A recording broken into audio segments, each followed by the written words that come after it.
आता मी एकट्याने करू शिवाय वाटत नाही सगळ्यांना काय करावं. आता हे काय चाललंय आपलं कंद भजन चाललंय.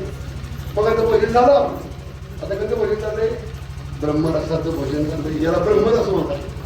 कसं सांगा तुम्हाला, सकाळी 4 वाजता उठलो. सकाळी किती वाजता? आणि कार्यक्रम होता पुढे इगतपुरी. पुढे होता इगतपुरीला 175 किलोमीटर एक वाजून जातात. सिन्नरवाडी 175. आता तुमच्या महिन्यात जवान किती झालं? 350.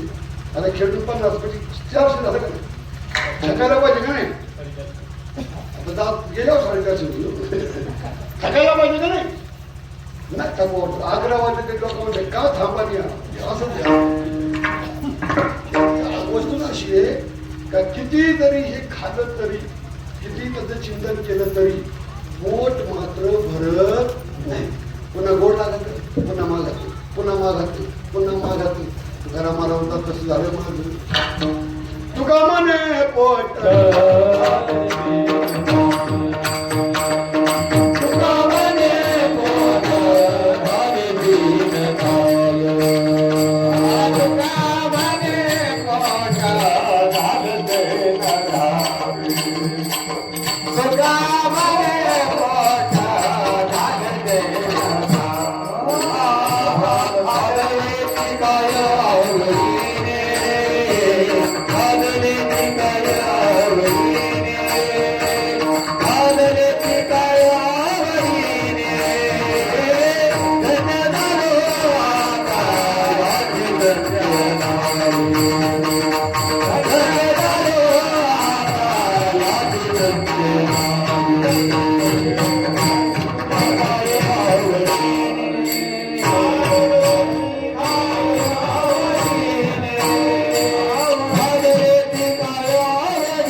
जे काय आपण खरी नामाला समजलं पुन्हा पुन्हा त्याचं चिंतन करायचं.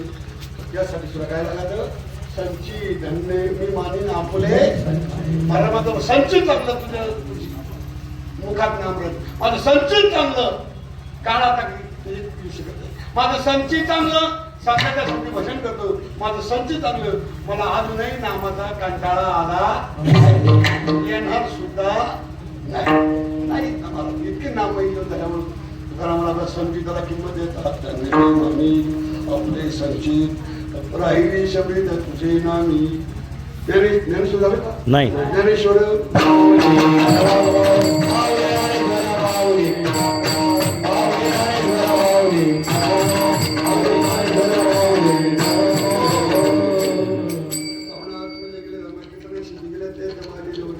शिवा गणरायाच्या चरणी समर्पित करत असताना महाराज मला जो नामाचा हा जो आमचं संचिताने आम्हाला मिळाले तेव्हा हे टिकलं पाहिजे.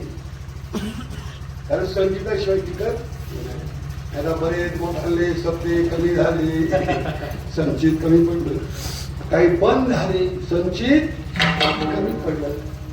हा आमचं मोठवडी करून द्यायची मला मोठे आवडेल समजे बाबा आपण 3 दिवसाचा करू पडलं वारे पुण्यवान पठ्ठ्याण्णव सांगायचं. काय झालं? संचित कमी झाले. काय करायचं? वाढवायचे, बॅलन्स वाढवायचा. म्हणजे काय करायचं? जास्त नामचिंतन करायचं. एक आहे आमचा हाच 15 वर्षाचा सप्ताह झाला ना तर असंच काय चालू नाही. वाढ झाली नाही होती, कमी तरी होता का माझा. अशी गणरायाची त्यांनी प्रार्थना करू. सर्व गुरुवार मंडळी, गुरुबंधू मंडळी, परिसरात सगळे भाविक सर्वांना